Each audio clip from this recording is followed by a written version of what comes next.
Traffic is a total nightmare. Not a single car is moving, stuck in the middle of it. A guy in a white shirt is losing his mind. What is happening? Why is everything just jammed up like this? He can't get anywhere. He glances into his rearview mirror and his heart skips a beat. Someone is walking toward him. Looking cold. A young guy. Striking hair. Rocking a dragon-patterned jacket with a sword strapped on. Just walking straight, ahead through the chaos, without a single care. As the guy reaches his door, the driver shouts out, "Excuse me. Is there some kind of accident up there?" But before he even gets an answer, with unreal speed, the young man just vanishes into thin air. Not a trace left behind. Except for a lingering puff of white smoke, where he stood a second ago. He's already vaulted onto the roof of a car up ahead. Eyes locked in a cold, intense starry on the horizon. Nobody knows what's going on. But now everyone in there, cars is hopping out to see what the hell is happening. The sky above them has turned a deep, blood-red hue, with white sparks snapping through the air. The young man senses it. He curses at something invisible. Damn, those bastards, and whips his sword out in front. He screams at the crowd, "Get out of here. Right now, the monsters are coming." Panic hits them instantly. They're all scrambling away. Faces pale with pure terror, ready for the fight. He raises his blade, channeling his power as his eyes flare with a bright, white light. He keeps his gaze fixed ahead as those mad hounds come tearing through the red smoke. Snarling, eyes glowing with a murderous, bloodthirsty intent. As they close in, he doesn't waste a single move. He just slices right through the pack. Clean. A moment later, feet hit the pavement as a team jumps from a vehicle. It's an elite raid squad. A blonde guy scans the area, feeling uneasy, thinking, something's off.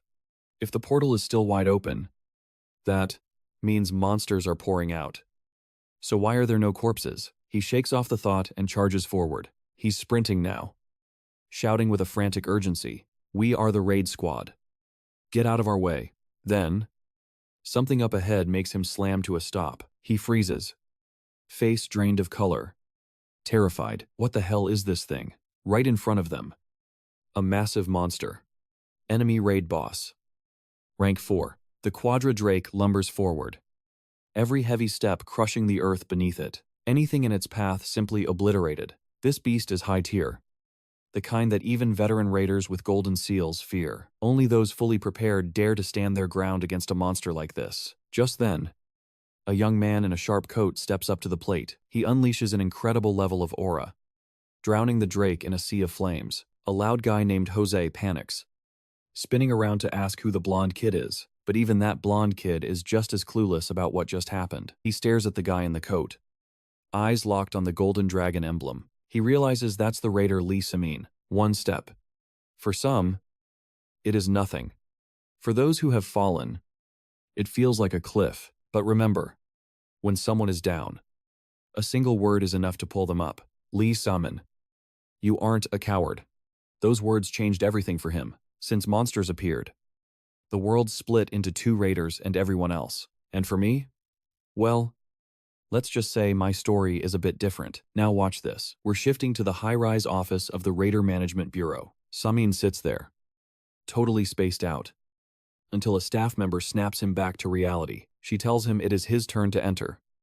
And Samin practically jumps out of his skin. He looks so nervous, his hands fidgeting as he stammers out a quiet reply. See, potential raiders or awakener candidates need their aura levels checked here. To become an official raider, you have to pass an awakening evaluation first. It confirms if you have aura. Then you face a proficiency test to prove your rank. Only those with aura levels above a certain threshold even get a chance. Samin walks into the room, heart pounding against his ribs. Inside, a beautiful doctor waits amidst a sea of high-tech machinery. She greets him with a smile, noting she can skip the usual explanation since he is a regular. Samin nods, tense, just trying to keep his composure. She flips a page in her file, her tone shifting to something more serious. She brings up his mandatory military service. They delayed it for his evaluations. But time is up. Samin grips his hands even tighter, his voice barely a whisper as he admits he knows. You can tell he is struggling. And the doctor notices his mood is plummeting. She offers him a consultation, genuinely concerned, telling him he cannot keep living like this. With nerves frayed, he steps into the room to face him. A beautiful doctor waits there, surrounded by all that high-tech gear. He walks in, and she greets him long time. "No, see, you know the drill." She says, "I'll skip the boring explanation." He nods, voice tight. "Got it." She flips the page on her chart. She keeps going, looking him straight in the eyes. "You have to enlist for military service this year." She reminds him, "We pushed it back for your evaluation, but we can't delay it anymore." He grips his hands together so hard his knuckles turn white. He answers, voice barely a whisper, "Yeah, I know." She sees he's struggling, so she leans in with a gentle suggestion. "Look, Samin, I get it. Maybe we should set up a counseling session? You can't just keep going on like this." Samin explains he just wants a quick checkup today and then heads out. The female doctor agrees to his request without any hesitation at all. She says, "All right, I understand, but remember, you still have to enlist next year." The conversation ends, and Samin immediately sits down at the testing device. Once the results are ready, the doctor rushes to break the news to him. 103 points again.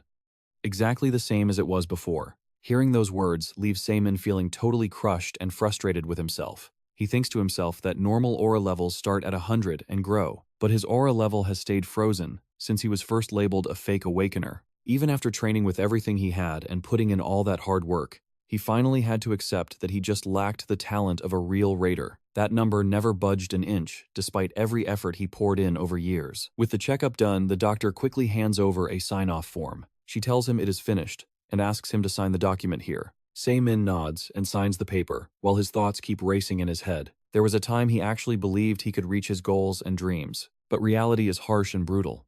He bows to the doctor and says thanks. He wanders the streets all day and finally returns home as the sun sets. He opens the door to find his room a complete mess with stuff everywhere. Feeling exhausted, he doesn't even bother cleaning up or putting anything away. He lunges straight for his computer as if he is waiting for something big. It does not look like he got what he wanted, and he sighs in defeat. He mutters that the game rewards today should have been better than this. But suddenly a notification pops up that catches him completely off guard. He wonders what this is, as a strange message appears on his screen. It says requirement confirmed, and mentions a transcendental network he has never seen. A teenage boy like him cannot help but be curious about this new discovery. He quickly clicks on it and more bizarre notifications start flooding his monitor. Tips for special members and regular members keep popping up one after another. Samin stares at the screen, wondering what kind of website this even is. Even though it makes no sense, his natural curiosity pushes him to keep clicking. This time, a flood of information appears from a member titled Shadowless Assassin. The post is titled Another Bloody Day, and he starts reading the text. The user, Shadowless Assassin, greets everyone and starts telling his crazy story. Yesterday, one of his own disciples led an ambush against him with a group. That kid really thought he was strong enough to take him on with backup. Back at the guild board, something keeps nagging at him. What is this website? Anyway, he's completely lost. Even so, he can't help himself. His curiosity is itching. He clicks again, and the screen fills with new activity. It's a post from the guild members, Another Bloody Day. The user is called Shadow Assassin Damu Kwang. He's boasting, "Hey everyone, I'm the Shadow Assassin Damu Kwang. Yesterday, one of my own disciples led a group to ambush me. He really thought he was strong enough to take me down. About 100 guys swarmed me at once. But the moment I unleashed the Phantom Sword First Form, chaotic dance of illusions, every last one of them got sliced into a pile of scraps. And that was only the first form. Watching this disciple, I once held in high regard, turn into nothing more than a filthy stain under my blade. It honestly didn't feel good. Maybe being alone is just the fate for those with absolute power." After skimming through those lines, Samin sneered to himself. What is this? Some kind of joke? He couldn't stop mocking the person who posted it. Still dealing with these middle school syndrome kids in this day and age? They need someone to drag them back to reality. Smirking, Samin actually found it kind of fun. Quickly typing out a reply. "Thanks Damu Kwang for such wise advice. I think I hear something snapping. Nothing besides your parents' spines breaking. Right? Why don't you crawl out of your basement and go for a walk? Maybe you'll sober up right after." He sat there laughing at his own little masterpiece, then quietly closed the app. But for a total computer addict, like him, that just wasn't enough to feel satisfied. He kept scrolling, checking the daily news. And then it hit him. Breaking news, Raider An Sung-jun just jumped from gold to platinum rank. Now this was the exact headline he actually wanted to see. He stared intensely at the screen. Jaw dropped in pure shock. And Sung-jun really hit platinum? The screen displayed the report. Raider and Sung-jun leveled up, going from gold to platinum status. Sung-jun personally took down Kisya at Mount Bukhan and sealed it. Below it, the comments were flooding in. Sung-jun is a legend. Gold raiders were already rare. But platinum? Man. On Sung-jun fans. Go sign up for the fan cafe here. He's really turning the resent raider profession into a dream come true for everyone. Seeing all that flowery praise, Samin started shaking with rage. He slammed his hand on the desk, snapped the laptop shut, and growled, on Sung-jun. Of all people, we used to meet every single day. But that bastard never held back, beating me without a shred of mercy. And now he's platinum rank? So annoying. Staring at the note on the wall, 300 squats. 8 kilometers. He quickly reached out. Reading that pretentious garbage makes Samin's blood boil. He is shaking with pure, unadulterated anger. He slams his hand down on the desk and snaps the laptop shut. And Sung-jun of all the people. It's him. We used to run into each other every single day. That bastard never held back. He beat me without a hint of mercy. And now, he's ranked platinum? This is such a headache. He glances at the notes on the wall. 300 squats daily. 8 kilometers of running. He reaches out. Desperate, he rips it down, holding it in his hand, looking purely frustrated. Then he crumples it up, squeezing it tight with everything he has, his face twisted in rage.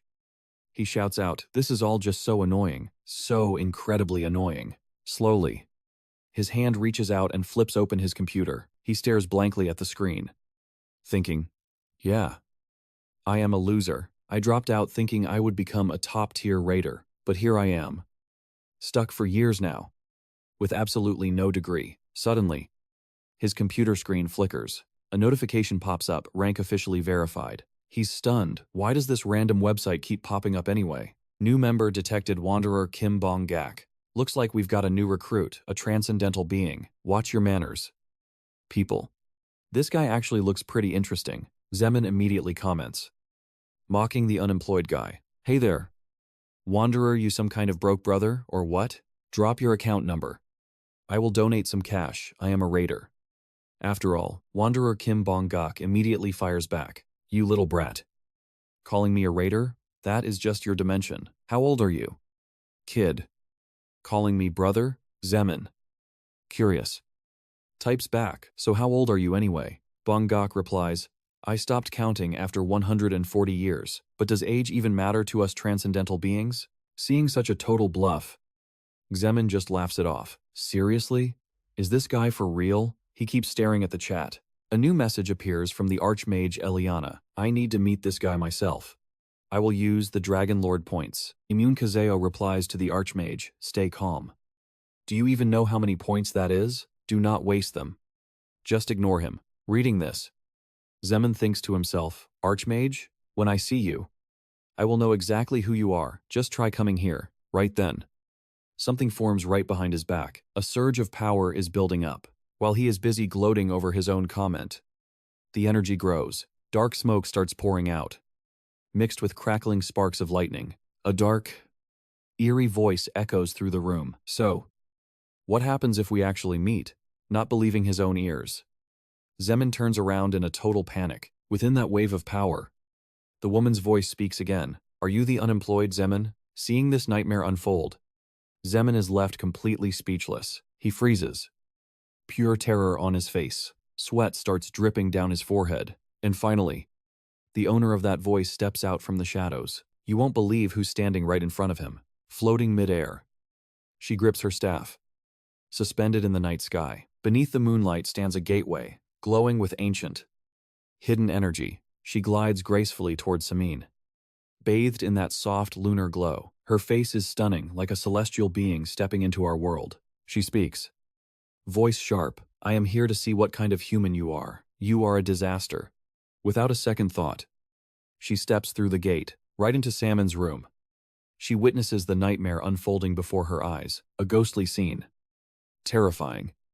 leaving Samin frozen in absolute panic. He waves his hands frantically, screaming out, his voice cracking in terror. Instantly, a bizarre, twisted vine lashes out, snapping toward him. It coils around his body tight. Panicked, she speaks to him in a low, cold tone. Samin, listen, stop struggling. It is only going to get worse. The vine squeezes harder, constricting around Samin's heavy, struggling frame. His face goes deathly pale, eyes rolling back as life drains away. She sees it happen and instantly feels a wave of disappointment. What is this? Are you really that pathetic? She flicks her hand, and with that single gesture, the vines loosen their grip, finally realizing he is not dead yet. Samin gasps for air, shaking. He pleads with her, please. I am begging you. Spare me. She looks at him, utterly bored by such a weak, spineless man. She starts lashing out, her words cutting deeper than any blade. Honestly, you are weaker than a bug. How in the world did you even before manage to crawl your way into the Transcend network? Before he can even stammer out a reply, she starts casting her spell. She sends him spinning in circles through the air, then swoops in close, pointing a finger right at his cheek. She demands, hey, fathead, tell me your identity. Samin, terrified, stammers, I will tell you if you let me down. She agrees, and with another flick of her wrist, the vines dissolve. They vanish into thin air, leaving Samin suspended for a split second. Then, he flips over in midair, tumbling helplessly. He crashes face first into the ground. A loud thud of pure agony. That fall must have done a number on his nose. He slowly drags himself up. Looking at her, who are you? She reaches out, her gaze locked on him.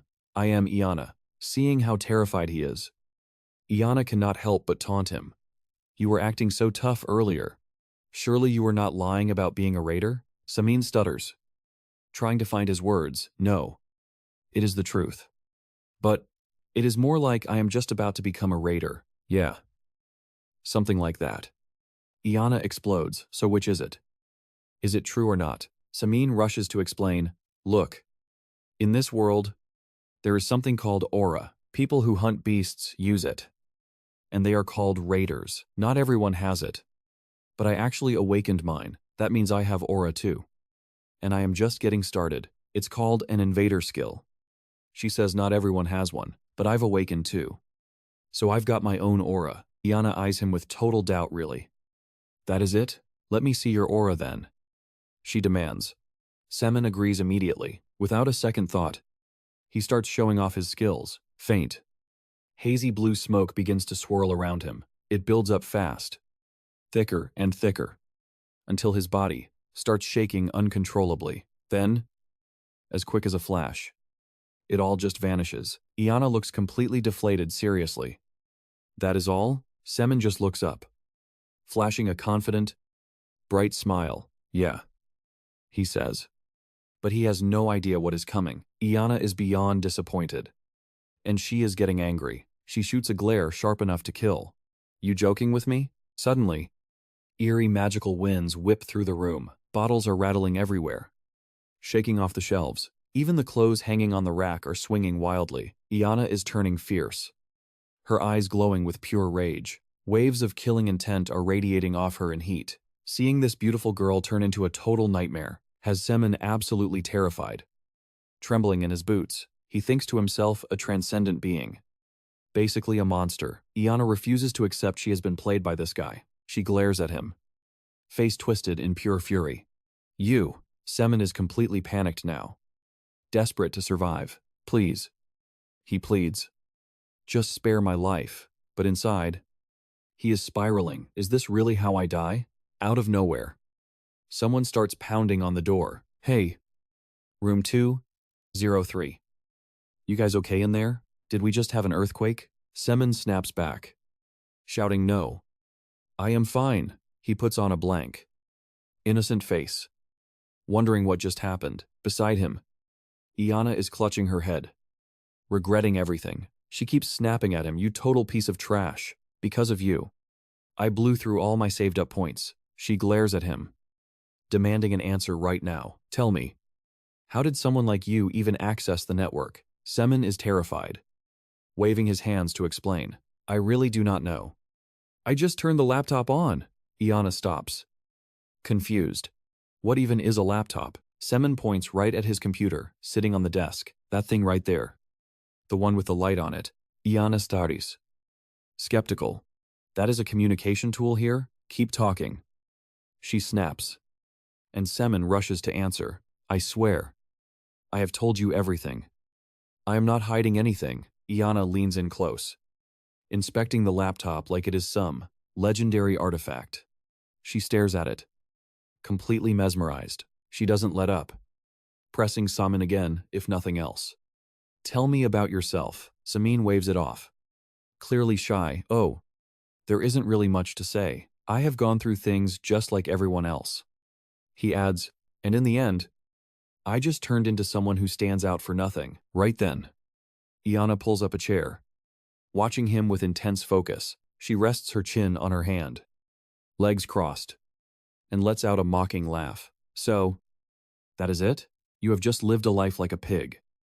Iana sneers. That is truly pathetic. Hearing those cutting words makes Semen sink into a deep, heavy slump. Yeah, I know, he mutters, his head hanging low. But then, almost like she senses who he really is, Iana shifts her tone. Still, you have to keep pushing forward, right? Semen is stunned. Someone who nearly killed him is now cheering him on. He thinks to himself, her words feel so different, strangely comforting. And then, he finally decides to open up and tell her everything. I was an orphan. He starts.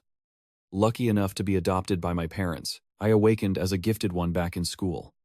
But the bullying was brutal. It got so bad that I just dropped out. I stayed locked in my room for years, glued to the computer, eating, whatever. The result? My aura levels have not moved even a fraction in 6 years. Iana looks bored, resting her chin in her palm again. Seriously? What a boring story, she says. Semen sighs. Yeah, I guess it is. After that flat conversation, Iana has no interest in sticking around.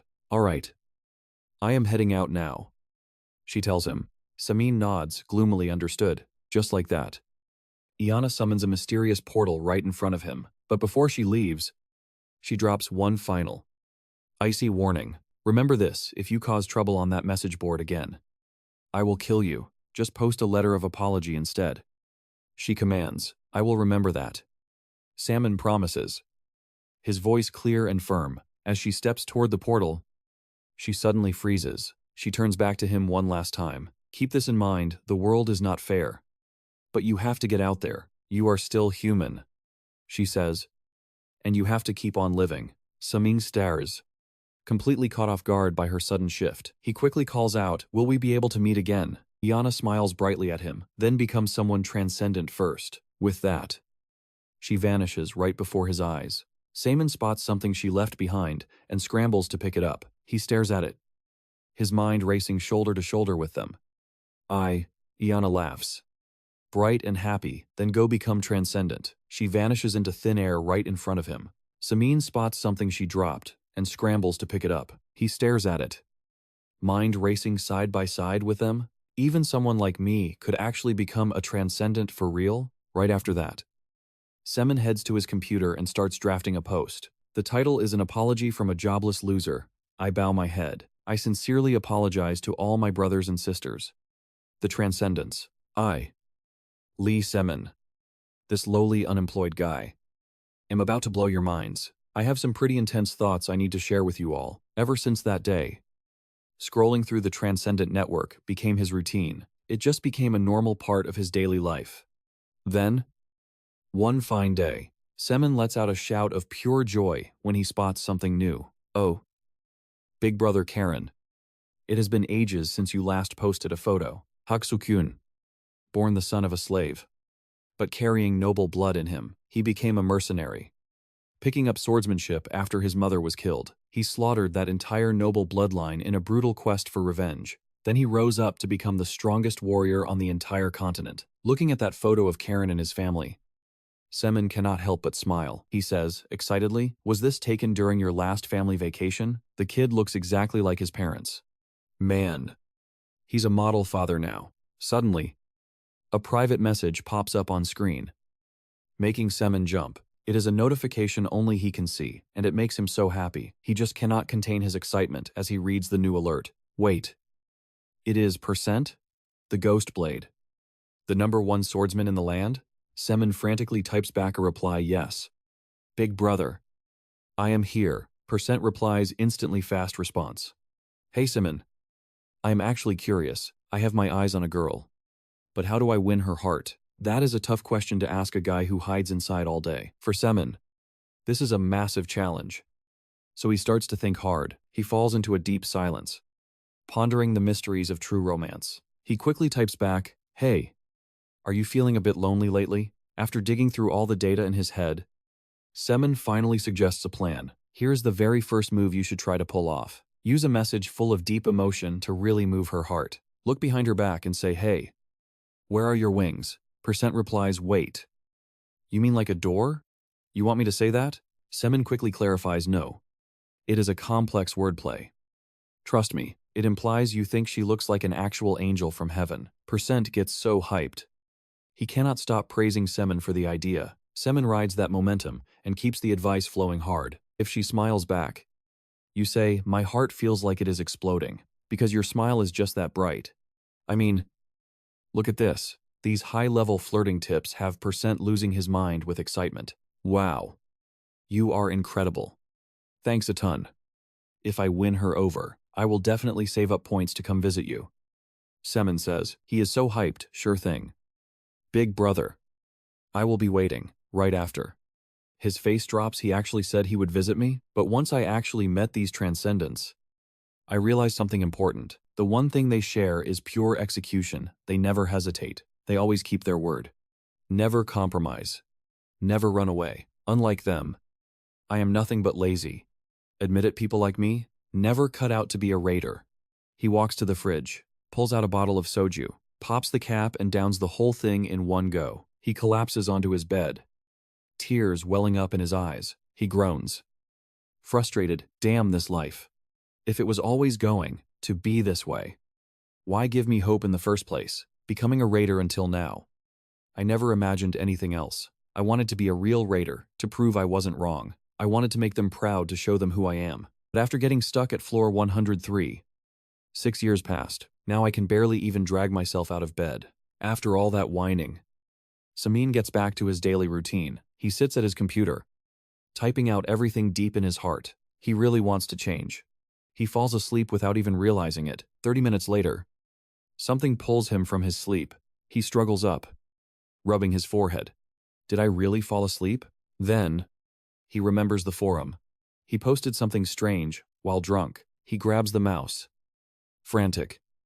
Scrolling through the board, his eyes lock onto notifications. Commander Zerth tells him not to give up. Dragon Lord Lyman Kaser speaks, life is short. I was once like you. Demon Sword Pearson chimes in, hey Semen. I will visit you soon. Let's grab a drink when I have enough points. Death Shadow Damu Wang warns him, you can never get strong if you do not start now.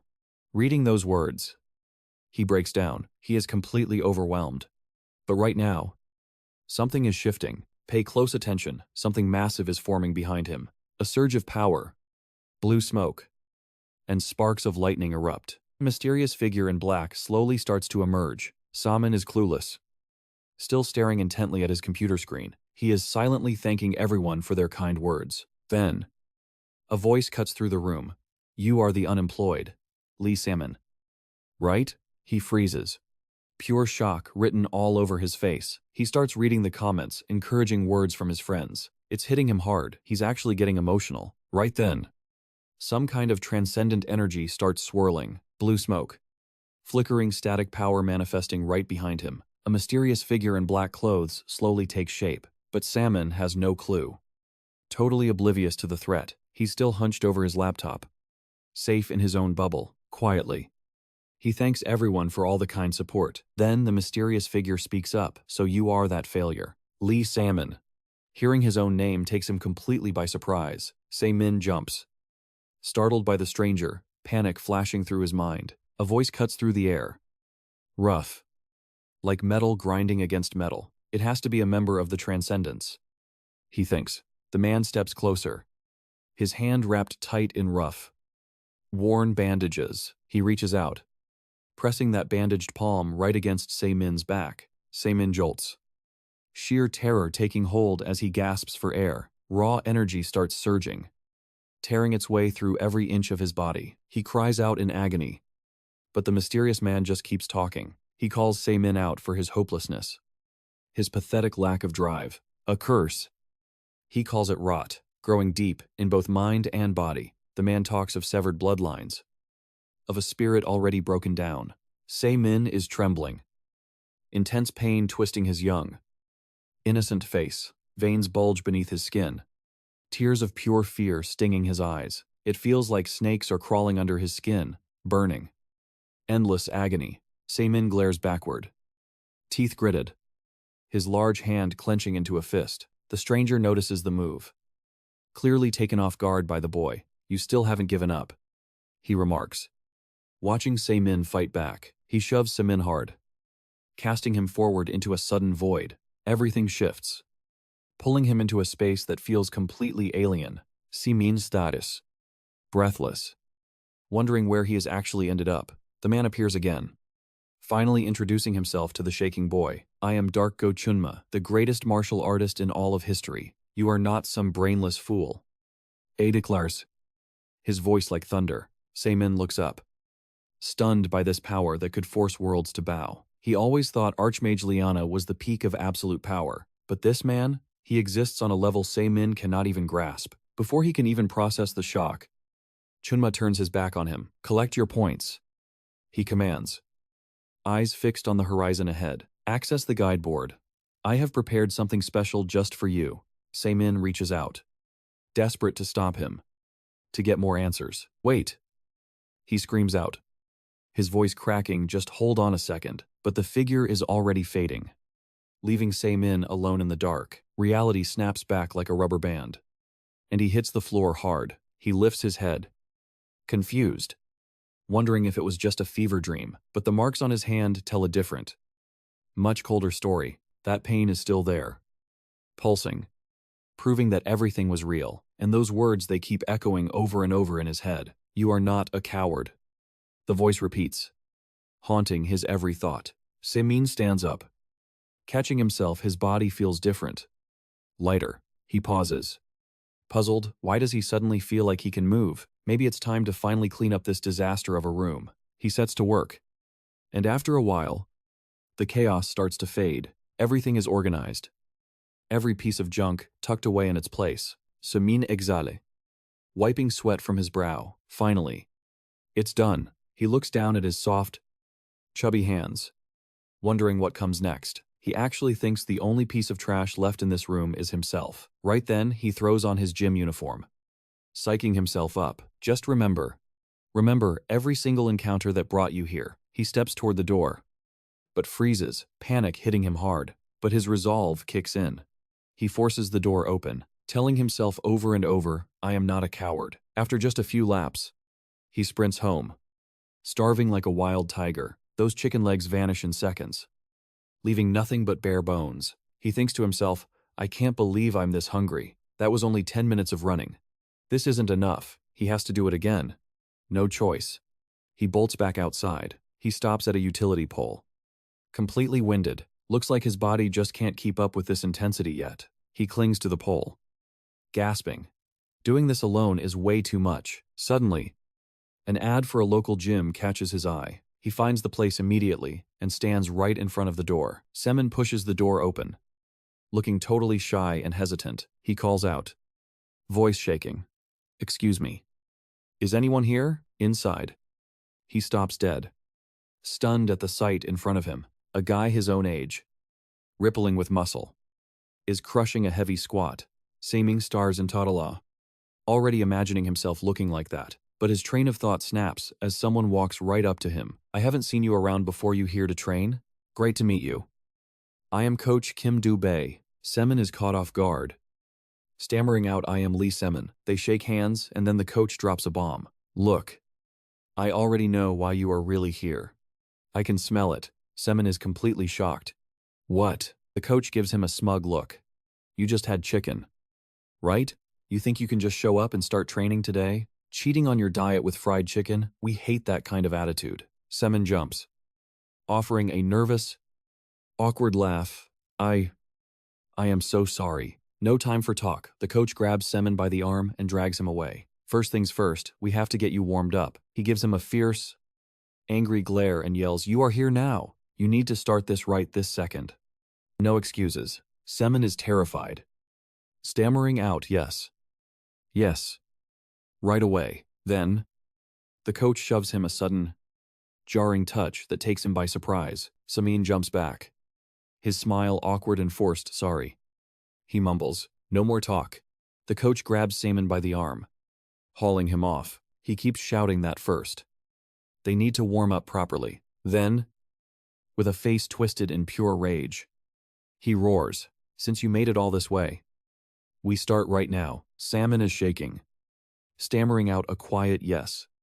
"Yes, sir." Suddenly, the coach shoves him, shocking him with that touch. The trainer takes one look at his shirt and calls him out. "Looks like you just practiced a few lazy moves." Samin scratches his head, giving a sheepish grin. "I just went for a quick run. That is all." Right away, the coach shoves Samin inside, not wasting a single second. He tells him it is a good start, but now it is time to really get to work. Time to get that body back in shape. Samin is honestly shocked when he sees what is waiting for him. The very first exercise his coach has lined up? Nothing but the treadmill. 15 minutes in, Samin is clearly hitting his limit. The coach leans in, asking if he is tired yet. Samin catches his breath, telling him he really needs a short break. But that answer sets the guy off. He explodes, yelling right in his face, "If you feel like you are about to collapse, then just collapse. If you want to get back up, you will find the strength to do it. Keep weighing your options like this and you will never change, get it?" Those words hit him hard. They are harsh, but they light a fire under him. He realizes he cannot just quit. Here, he does not lack talent. He lacks guts. He is missing real confidence. And he knows it. Digging deep into his last reserves, he starts sprinting like a madman. The coach watches him, grinning. Seeing that kind of drive gets him hyped. "That is it," he shouts. "Even if you are dying, you run until you drop." They keep at it until the sun finally sets and the day fades away. Samin is shaking so hard he can barely stand. Tellingly, he says he is about to die, but the coach just laughs, holding up a finger, clearly satisfied with the effort. He tells him to get some rest and promises to see him tomorrow. He even calls him a great kid. Samin is genuinely surprised by that. He manages a weak thank you, smiling to himself as he catches his breath. It has been such a long time since he felt this kind of pride. Back home, he immediately lunges for his computer to check his messages. Then he sees a comment that stops him dead in his tracks. Darko Tranma is actually telling him to check his advice board. He clicks on the notification, his heart racing. Access denied. He does not have enough points. Talk about a total letdown. He stares at the screen in pure frustration. Just how is he supposed to earn those points anyway? He is still lost in thought when a new quest notification pops up. The first mission? Get his weight down to under 100 kilograms. Samin loses it. He stares at the screen, thinking this has to be a joke. He starts shouting at the air, "Under 100 kilograms. Are you kidding me?" Next morning, he is back at the gym, locked in on that goal. He is running like a maniac, focused entirely on hitting that target weight. He glances at the display. He has already clocked over 8 kilometers. The coach sees the numbers and gets even more fired up. He is screaming at him now, "Keep going.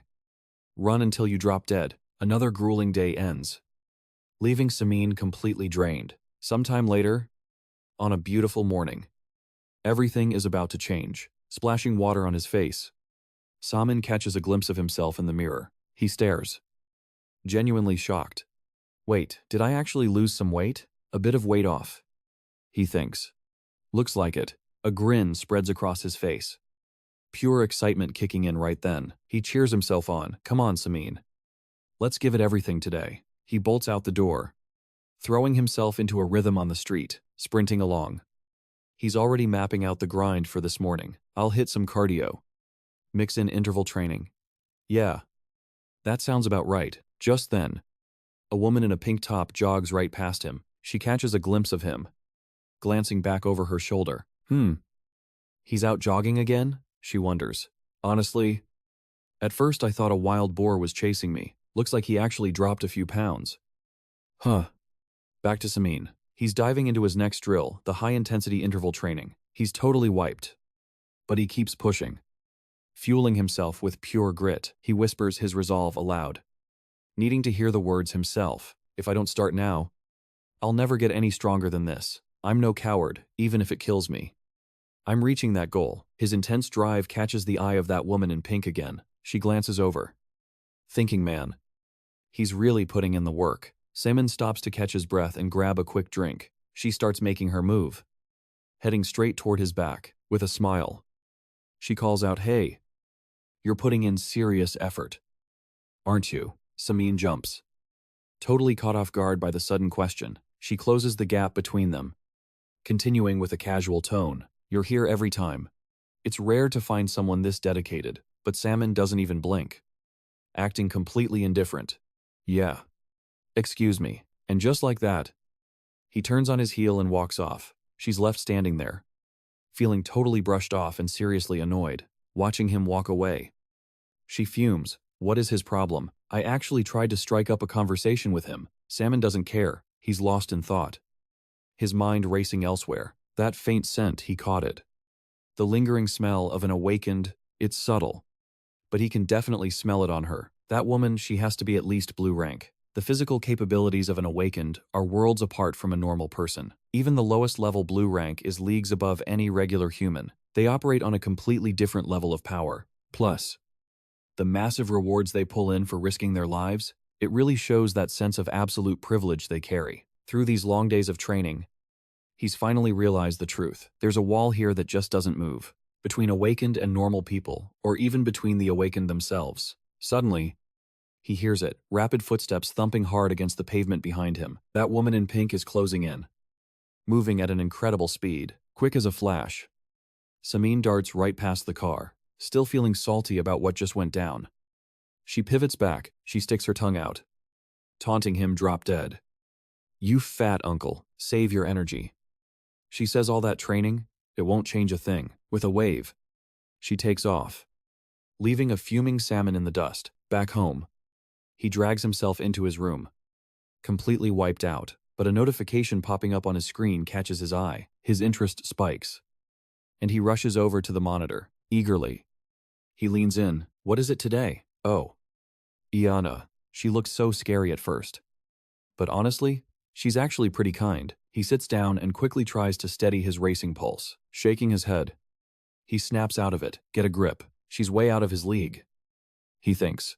Time for the mission. He pulls up the app to check his stats and current weight, hands clasped tight. He starts praying, please, just let it be low. But reality hits him like a truck. It's not looking good. The screen flashes the final number over 100 kilograms. He's 200 grams over. He grabs his hair, totally losing it. What do you mean 200 grams over? No way. Fuming, Salmon spins around, shouting out time for a bathroom run. After doing his business, he steps back on the scale to check. He dropped 150 grams, still 50 grams over. He starts getting desperate, trying every wild trick he can think of, even blowing his nose to wring out every drop of water weight. It sounds completely insane, but he's willing to try anything. After a frantic struggle, he actually manages to shed those last grams. The scale finally settles right at 99.9 kilograms. A surge of relief, he's done it. And the reward is sweet. 100 points on the Transcendence Network. He's buzzing now. He jumps for joy, absolutely thrilled with the win. But then, a new alert flashes across the interface. Only members level 2 or higher can access the advice board. The requirement? 100 points. Samin doesn't hesitate for a second. He hits upgrade immediately, ready to see what's on the other side. Another notification pops up. Read for 100. Post for 200. Plus, you get 10 points for every single view on your posts. Salmon's jaw basically hits the floor. Completely blown away, he shoves his face right into the screen, squinting in disbelief. He's questioning everything they actually have stuff like this. Of course, the system isn't done with him just yet. A bonus pops up since it's his first time. A free read. No points needed for this one, which gets Samin hooked. He picks a post from Dark Gotron Ma, the greatest master of all. His eyes lock onto every single word on the screen. Reading through the lines, he discovers how to nullify the path. The void energy starts in his lower dantian, flowing through his body. It's meant to complete the very first cycle of cultivation energy, but for those with severed meridians, it just doesn't work. They can't maintain a complete circulation, the energy fails. Everything inside just vanishes like smoke. Unable to move properly. Still, there is a way out. Thanks to the greatest sword demon, Pitugu Tranma is about to pass down this incredible secret skill. Just honor me, he commands, and follow the sacred chant. This technique is Tai Chi flow. Seimin stands up, lost in thought. Until now, he only saw aura as something to conquer and rule, but the demon sword master sees it differently, as a living thing, a form of life with its own will. And that is the answer. It's exactly the piece he's been missing for all this time. He starts training hard, mastering the skills the sword demon left him. But this supreme level of training, it isn't easy for him. He looks up at the sky, his heart heavy with the weight of it. But if this is the only way to finally escape his current state, even if he has to train 100 times over, he will. Positive thoughts flood back in, pushing him to try again. Seimin steels himself and jumps back into the intense training. He reminds himself to focus, keeping his mind sharp and clear. He imagines he is threading a needle just like he was taught. As the master said, aura should flow like water. It needs to spread deep, just like the roots of a tree. If he focuses on the blockage and breaks through in one shot, right after that moment, he looks down at his own palms. The energy seems to be humming, lingering right there on his skin. He can't help it. His heart leaps with pure, unadulterated joy. He jumps up, shouting out that he finally did it. He succeeded. He is so happy he collapses to the ground. But he's still grinning, raising his arm to the sky with intense resolve. He makes a vow. He's going to get stronger. The scene shifts to the private academy. This is the Taisung Academy, where they train top-tier raiders. Inside, a teacher watches his students pushing themselves hard. Suddenly, someone walks in to interrupt him with some urgent news. A visitor is here to see him, they say, and he looks surprised. The teacher heads out quickly, wondering who it could possibly be. He rushes toward the door, asking who is waiting for him. Seimin stands there, smiling as he greets his old mentor. It has been a long time. Hwang Jonghun. The teacher is shocked to see Lee Samin standing right in front of him. He's genuinely moved, telling the boy he finally showed up. He always knew Seimin would make it, no matter the path. Whether he became a raider or not, he never doubted him. Forget the title, call me brother, and let's go get a drink. It's been so long, yet the moment they meet, his teacher pulls Samin into a tight hug. Samin's completely caught off guard by the sudden move. He breaks away to tell teacher Hwang that he actually came here for a reason. Without a second thought, Seimin raises his arm, the energy already crackling and swirling around his skin. He looks at his teacher with a cocky grin on his face. Teacher, can you take a look at my aura? Teacher Hwang Dong-hoon stares down. His eyes widen instantly. Shock written all over his face. He spins around to the classroom and shouts out, "Keep training. I have to step out for a minute." He rushes Samin over to get his aura levels checked. Sitting inside the testing chamber, Samin feels his heart pounding in his chest. He's dying to know what he's capable of now, so he keeps pestering his teacher. "Well, how is it? Just look for yourself," the teacher replies. Samin slowly opens his eyes, bracing for whatever the number might be. 1034. The screen flashes the result. Teacher Hwang is already shouting, congratulating him on the spot. Lee Samin, that curse of yours, it's finally lifted. Samin can barely believe it as he stares down at his own hands. He's only been circulating his aura for 1 month. How could he have jumped this far? Teacher Hwang rushes right up to him, demanding to know how he pulled it off. Startled, Samin explains that he just followed some advice from someone he happened to meet. He just wanted to see if it would actually work out. Teacher Hwang beams, telling him, "That's incredible. That settles it. We need to have a practice match. There is this one student who's gotten way too arrogant, relying only on his raw aura level. This is the perfect chance to bring him back down to reality. I'm certain you can handle him easily." Samin raises his arm, a look of total determination on his face. He's ready. The two of them head straight to the academy training grounds. A crowd gathers quickly, everyone wanting to catch a glimpse of the spar. A blonde guy storms over, looking absolutely furious. "Wait, you want me to fight this guy? What's his aura level anyway?" Teacher Hwang says it's around 1000. The blonde guy stares hard at Seimin, wondering if this is some kind of joke. A guy with only 1,000 fighting me, is this Hoang's prized student or something? He shakes off the thought and growls. Introducing himself as Au Jin, Sei. Sei Min looks up calmly and introduces himself as Lee Sei Min. Nice to meet you. Sei Min says, while Au Jin Sei thinks to himself, it is time. A no-weapon, hand-to-hand match. I am going to crush you with pure aura. The referee points forward and calls the start of the match. In a flash, Au Jin Sei lunges straight at Sei Min, just a burst of raw aura. Moments later, the referee points forward. The match begins. Quick as a flash, Eugene starts his assault on Salmon. With a surge of raw energy, Samin just calmly blocks the strike. He deflects it with ease, then shifts from defense to offense. Lunging forward, he channels everything into a brutal punch aimed straight at Eugene XE. But wait, suddenly, Samin's arm starts trembling uncontrollably. It seems that hit didn't even scratch Eugene XE. He looks down at Samin with a mocking, arrogant grin. You okay there? He shoves Samin away and steps back. At least you have the basics down. He sneers.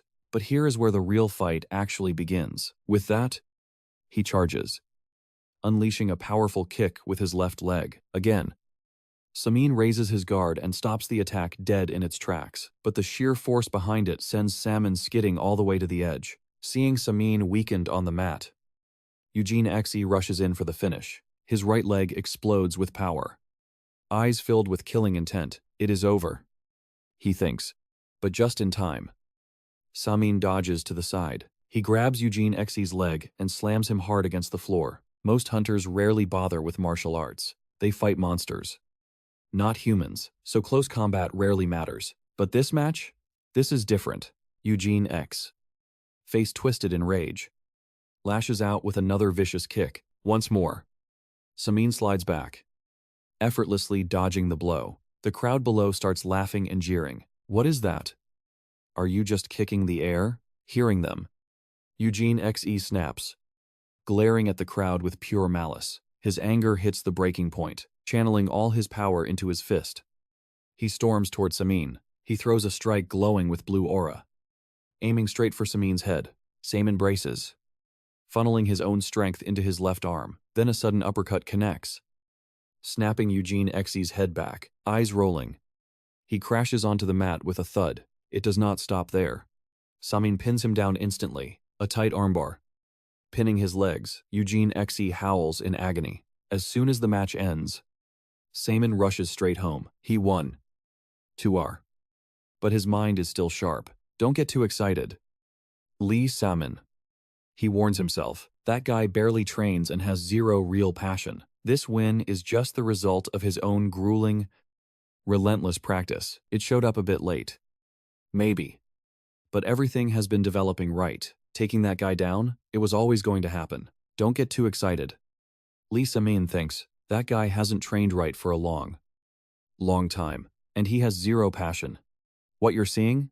Just pure discipline. The result of brutal, relentless training over all these months. Maybe the results are just showing up a little late. Everything was built the right way inside me from the start. Time passes. Samin is grinding at the gym, just like any other day. Suddenly, two students appear at the door, holding something, a scrap of paper in their hands.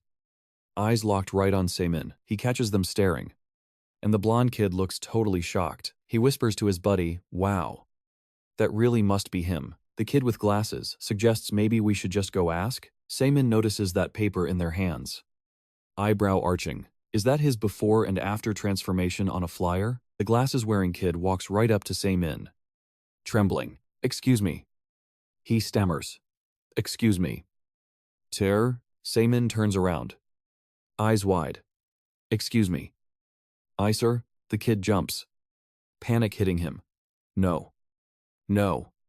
I meant brother." He looks up at Samin, pure curiosity in his eyes now. "Hey, did your body really change this much in just 3 months?" Samin nods. "Yeah. That's right." The kid gets hyped up. "So, can I become just like you?" Samin offers a smirk. "Wrong order. Kid, don't you think you should show some respect to the owner first?" Right on cue, the gym owner steps up behind them. He's grinning. "Great to meet some new members here." The two kids jump, spinning around in total shock. The owner throws an arm around their shoulders. "I'm Director Kim Dobe." Let's head into the office and chat. Yeah? They stammer out a terrified yes. Sir, once that office door clicks shut, the screaming starts. Constant shouting echoes out from behind the closed door. After hearing the owner's mental conditioning, they're basically ghosts, pale, shaking, unable to choke out a single word. The owner drags them back out to Sena, flashing a grin. These boys want to be just like you. Sena, they've decided to sign up for your exact same course. Sena chuckles. You think they can actually handle that? The owner explains no rest days. And look, they're stamped with resolve. Sena gives the kids a cheery look. Well, good luck. Guys, he pulls out his phone. Mind drifting to his training. Right. Time to check out that new martial arts technique. He fires up that strange, mysterious app on his screen. For some reason, he's the only one who can access it. And so, the martial arts training for the two newbies begins. They call this one the Jing Di Quan. After just a few minutes of struggling, the glasses kid looks up. He stares at Sena, gasping day one. And I feel like I'm dying. It is only natural that I take that guy down. After a struggle, the kid in glasses looks up at Sena. Feels like my first day and I'm already done. The blonde kid suddenly spots something. He leans in, voice sharp with curiosity. Look at him, what is that guy doing? The bespectacled boy stares, his expression shifting into total surprise. He looks like a raider. Right? The blonde kid chuckles. No way. Really? That would make him our senior then? A few days later, Sena is lost in thought while working out. He keeps wondering ever since I started coming to this gym. I have felt eyes on me. That skinny new guy. Why is he always staring? It is so annoying. I have zero interest in men, breaking his train of thought. The bespectacled boy marches right up to him. He speaks up, and Sena jumps. Clearly startled by the sudden approach, he stammers out, yeah? What do you want? The kid with glasses says he has been watching Sena for a while. He says he noticed something about him. Sena goes stiff. He awkwardly replies, what exactly? The kid puts on a mysterious grin. He drops a bomb. I know your true identity. Sena flinches. He stutters back my identity. You say. The kid persists. No need to hide it from me. Sena gets annoyed now. I am not hiding anything at all. The kid points a finger straight at him, wearing a sly smirk. You are a raider, aren't you? Sena feels his skin crawl. He waves his hands, trying to calm down, then forces a fake smile. Yeah. You got me. The kid beams. I knew it. Sena lets out a hidden sigh of relief. Thank God. It was not about that other thing. He pauses for a moment. He turns to the kid and explains, actually, I am not an official raider yet. I am taking the evaluation exam soon. The kid perks up. The 1-month test? He scratches his head, looking embarrassed. I am so jealous. I really want to join that track too. Sena looks genuinely surprised. Wait. Really? You? The kid raises his hand, and a faint flicker of aura sparks to life. He looks down. Sad truth is, I am an awakener too. Sena finally gets it. He softens and smiles at the boy. But why are you here? Why not at the official Raider Academy? The kid explains that his parents are worried sick. They say being a raider is way too dangerous. They want me to focus on school until I am fully grown. But I still want to train my strength a little bit. Hearing his story, Sena feels a pang of genuine sympathy. His face drops as he thinks, man, it is tough, even among top-tier raiders. Some people just bloom late. To become a real raider, you need pure, relentless effort, paired with proper aura control. Suddenly, the kid looks him in the eye. I am going to become a raider. Sena looks back, intrigued. Oh yeah? And why is that? The kid points at Sena, laughing, making it crystal clear. It's like they're on the same wavelength. Sena points back. He asks, you sure about that? The kid doesn't hesitate. Right. Raider is the top career choice for students everywhere. Middle school, high school. It doesn't matter. Everyone wants in. Because honestly, it's just that cool. Then, something clicks. Sena asks, hey, can you even control your aura yet? The kid looks pretty confident. Yeah. A little bit. Sena tells him. Show me then. The kid is caught off guard. Right now, he sits down, hands locked, focusing hard. Wisps of blue smoke start swirling right over his palms. They drift up around his body, The kid's got real potential. Samin looks genuinely surprised. Wow. You've been training. Who taught you that? The kid just laughs. Totally bashful. I just watched the beginner guide by the legend. Unsungjun, Samin smiles. Giving him some advice. Yeah. Keep at it. Controlling your aura is vital. You're just like us. I'll be waiting for you at the top. You talented kid, keep pushing until you make it. The kid's face lights up. I will. Thanks. He heads off. Looking hyped. Samin watches him go. He thinks. Perfect timing for him to get started. Then he taps his own cheek. Hyping himself up too. Time to get back to work. Samin's room. Later that night, he's locked onto his computer screen. Scrolling through data, a notification pops up, a guide on aura mastery. Samin can't hide his interest. A grin spreading across his face. Just wait a bit longer. Heavenly Demon Darko. These tips are actually super useful for the basics. Suddenly, he remembers something important. Time to research. Let's see what the Raider exam is all about this year. The advanced test, it's completely random every time. It's basically the ultimate peak of the entire competition. He starts analyzing the past records and the leaderboards. What kind of category will they throw at us this year? It's always held in such a weird, cryptic way. Nobody ever knows the actual content beforehand. You can crush the written test and the aura measurements. You can even prove your combat skills. No problem. But failing the final advanced test? That happens all the time. People were arguing about this exact thing last year. What's the point? Anyway? Does it really help a raider? Isn't killing monsters and winning fights the only thing that matters? Only idiots would waste money on this nonsense. He keeps staring at the screen. Then makes a call. The line clicks open. He jumps right in. Tell me. Guessing how much? I've got the exact info right here. You've got connections in the association. Don't you? Send the account. I'll wire the money immediately. Just give me the number. That's everything he's prepared. Every single piece of the plan. The move that will put the name Lee Se-min on the map. Scene shifts to the park where he trains every single day. Suddenly, the girl in pink from before approaches him. She asks, "Do I know you?" As soon as he recognizes her, he reacts. Se-min quickly covers his face, turning away. Cold as ice, she doesn't take the hint. Sticking right to his side, she asks, "You lost weight, didn't you? I almost didn't even recognize you." He waves her off. Voice freezing over, "Stop bothering me. Just keep doing your own thing." She just smiles, offering an apology. "Sorry about what I said earlier." Se-min looks away. Uninterested, she rushes to introduce herself. "I am Kim Son-ha." Seeing she seems sincere, he finally turns back. "I'm Lee Se-min," since he's talking now. She pivots, asking, "Are you a striker?" He glances over, eyes sharp. "I'm getting ready for the test." She looks shocked, then lights up with a genuine, happy smile. "Oh, is that right? Good luck. I'll be cheering for our company rookie." Se-min lets out a heavy sigh. "Rookie? That sounds interesting," she explains. "Don't joke around.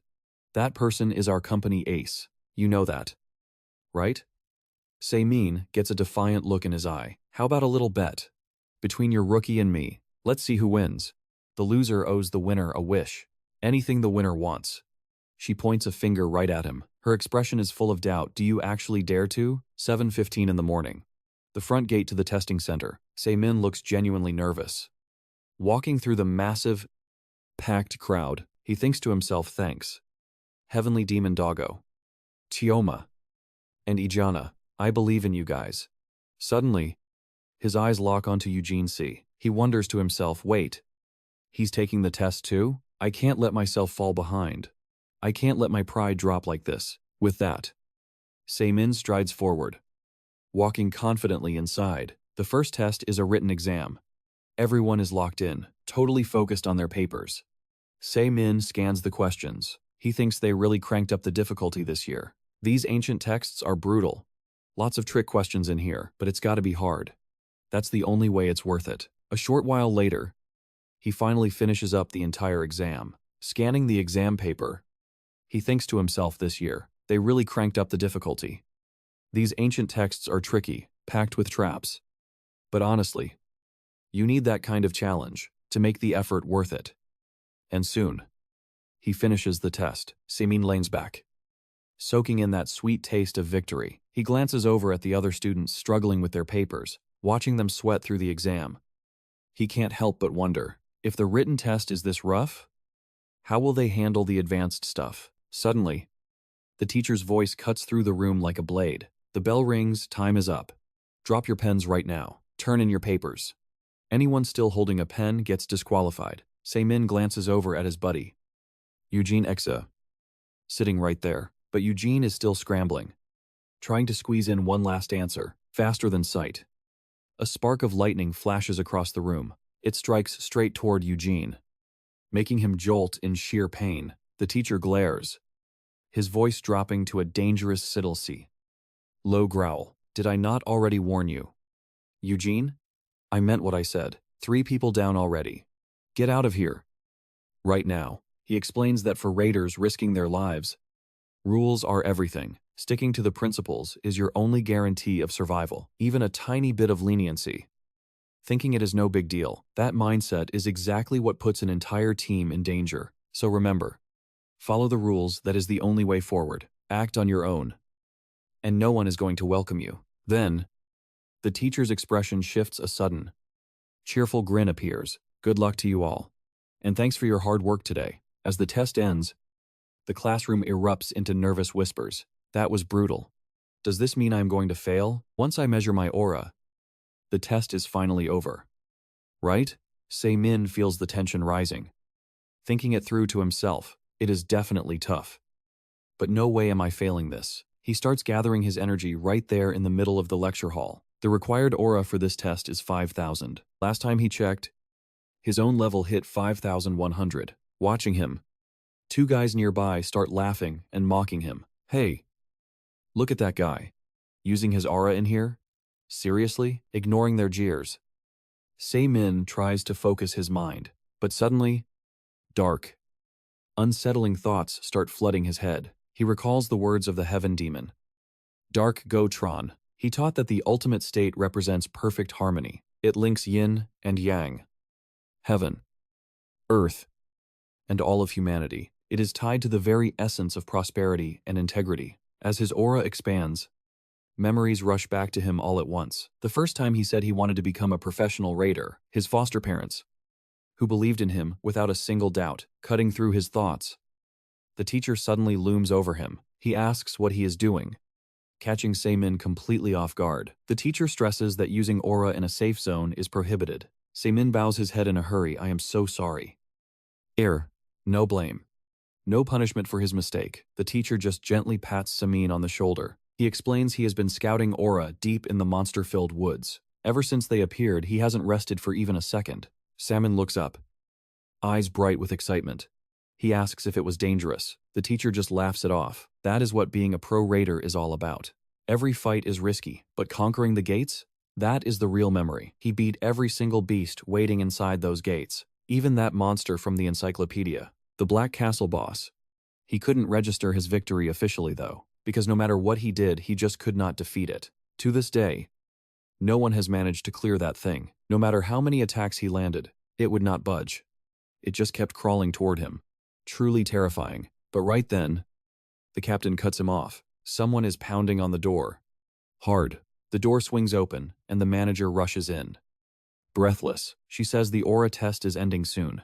The teacher is stunned. He apologizes to Seymin, saying he needs to take her there. He turns back to Seymin, telling him the test is almost over. He urges Seymin to hurry to the first floor.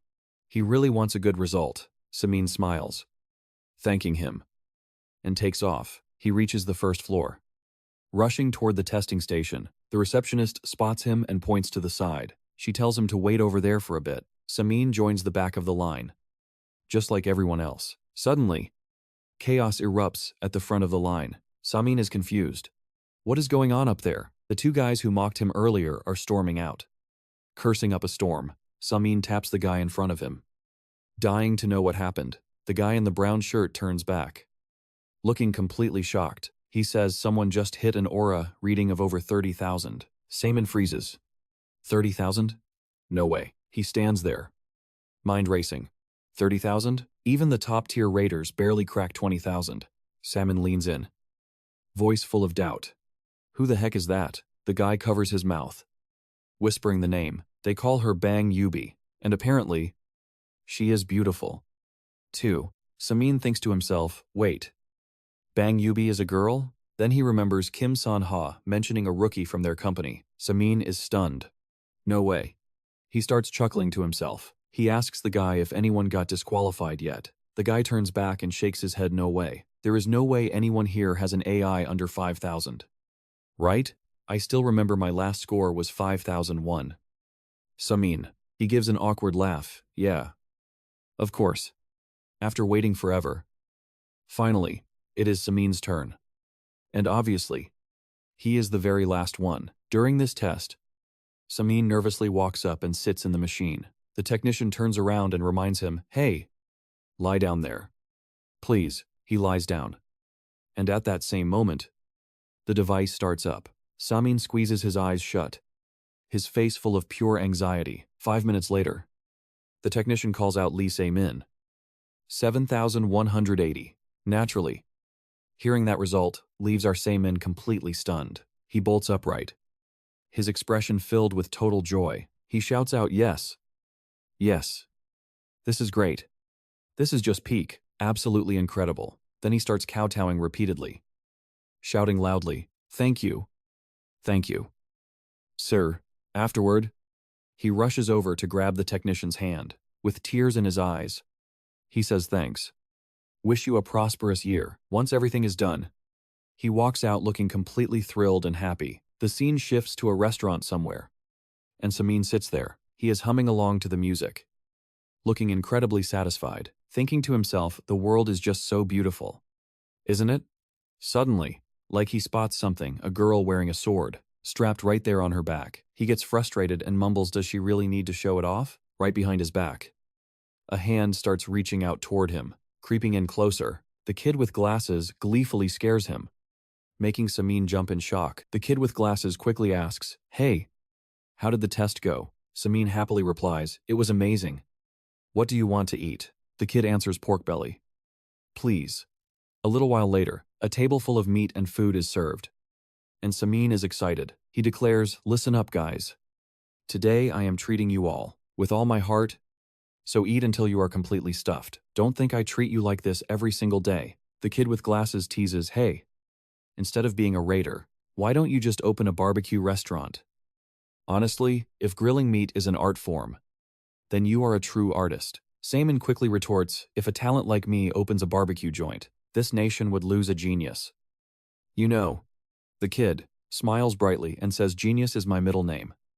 Samin gets annoyed and points the meat tongs right at him. Scolding him looks like this brat needs a beating once in a while, to keep him from forgetting his place. Right? The kid waves his hands and laughs, if you hit me. That is murder. Suddenly, Kim Sun-ha walks past them. She catches sight of them and smiles. Oh, look who it is. We meet again. Then he turns to the girl behind him. Yubi, look. This is the guy who promised to beat you to a pulp. She looks curious, stepping forward with a bright, playful smile. I am Bang Yubi, she says. Nice to meet you. Samin smiles back. I am Lee Se-min. Meanwhile, in his head, he's thinking, so, that girl with 30,000 aura, she really is a rookie from the Kim San-ha company. As Samin is still deep in thought, they start to walk away. After a few steps, Sun-ha glances back over her shoulder. Eat well, she says. And don't forget our little bet. Samin jumps up, trying to chase her down and stop her. After the meal, on the way home, the bespectacled kid looks stunned. He turns to Samin, completely caught off guard by that girl. Hey, who were those women? They were seriously beautiful. Samin just shrugs.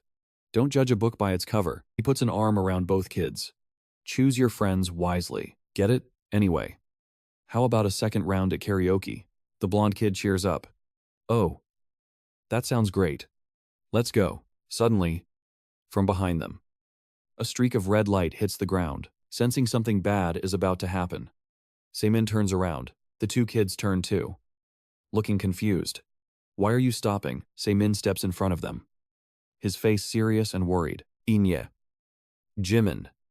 Get out of here now. Get moving. He shoves them forward, leaving the kids completely shocked. Se-min shouts at the boy with glasses. A gate. The kid looks lost. But Se-min snaps at him in anger. A gate is about to open right here. Run. Hurry up. At that moment, lightning strikes grow bigger. Smoke turning black. The dark clouds swallow up the entire road ahead. Monstrous beasts start emerging, charging out with pure savagery. Their eyes glow deep red. These are hostile monsters. Number 22. Seeing the scene. Everyone starts screaming and running in terror. Se-min stays frozen, unable to move a single muscle. Just then, Kim Son-ha and her group arrive, looking cold and ready. We are the Iron Horse Guild. Everyone, clear the area now. Sun-ha looks back at Yubi, giving her a quick command. You, protect the rescue team. Go. Iron Horse isn't one of the big three guilds, but they are famous. A small elite strike team, but they are incredibly strong. The group lunges toward the monsters with blinding speed. Their faces are filled with pride and a fierce, burning resolve. Kim Sun-ha moves like a dancer, slicing through with ease, faces filled with pride and a burning, intense resolve to finally crush their enemies. Begins to surge in the air. With a quick, effortless slice, Kim Sun-ha leaves a long. As she looks at the paper, shock flashes across her face. From that gateway, disaster-level monsters are pouring out. It is Joroger. They blur right past Sun-ha. Moving at blinding speed, she whirls around, screaming at the top of her lungs to stop them. At that exact moment, a beast lunges at a man on the street. Watching the carnage unfold, Se-min freezes in his tracks. He thinks to himself, I have to stop it. I have trained for years. This is the day. Come on. You damn body. Just move already. Nearby, Inji grabs a piece of wood and charges like a madman. He slams it into the beast's face, sending it crashing to the dirt. The monster stands back up, looking absolutely vicious, ready to strike again. Watching Inji fight, I realize something strange is going on here. This kid has had no professional training, yet he is reading the battle perfectly. Inji is a prodigy. He is going to be a top-tier raider one day. But then, disaster strikes. The monster bites his arm and pins him down. Se-min is suddenly flooded with rage and pure, desperate worry. That paralyzing fear vanishes. He finally breaks through his own limits. He explodes forward like a gale-force wind, sprinting straight at the beast. But before he can even land a hit, an arrow pierces the monster's skull. The creature drops dead, falling right there in front of him. A soldier walks up behind him and asks if he is all right. Se-min turns back and shouts, I am fine. But someone is hurt. He rushes over to Inji, his face twisted with genuine concern. Wake up. Inji. The kid whispers back that he is not going to die. Suddenly, a young man rushes over with bandages and starts shouting. He asks if Se-min is an awakener, telling him rescue is on the way. Until they arrive, the lives of these people are in his hands. Looking down at Inji, Se-min feels his heart breaking in two. He thinks about using his aura to stop the bleeding, but the wound is bad. Now watch this behind them. Two more monsters are closing in fast. Sun-ha notices the threat and instantly unleashes her sonic power. Her eyes turn a chilling white, her face hardening with pure fury. High-frequency sound waves blast out, forcing the beasts to collapse instantly. Moments later, a man in black sprints up to Sun-ha. Breathless, he asks if she is okay, and she confirms she is holding steady. But she warns him those things are huge and deceptively fast. She looks at the giant monster and explains her struggle. She is aiming for its weak spot, but it is impossible to get close. The man in black tells her that rescue teams have finally arrived. Gash. Both monsters collapse instantly, one after the other. A guy in black rushes over, frantic, asking if Sonya is all right. She replies quickly, I am fine. They are huge, but fast. Then, turning toward the massive beast, she adds, I am aiming for its weak spot, but getting near the head is pretty tough. The guy in black replies the rescue team from Kwang-ha arrived. Let's team up. Sun-ha says, if we can do this, that would be perfect. If you can create an opening, we have one shot to finish it right now. In a blur, Sun-ha leaps from one side to the other, searching for an angle. He finds his moment, then launches himself straight down. He drives his blade deep into the monster's skull. Cold and precise, The beast thrashes, its cry of agony echoing through the entire chamber. Exhausted, Sena just collapses right next to the monster's carcass. As the portal starts to seal, Simin looks up and suddenly freezes. A flash of realization hits him. Wait. What is that? There is something lurking just behind that closing gate. It's the catastrophe class monster. I'll see. Inji wakes up. Groaning, Saman turns to her. Voice tight. Inji. How are you holding up? She looks at him. Eyes wide. Tell me. Is that thing still alive?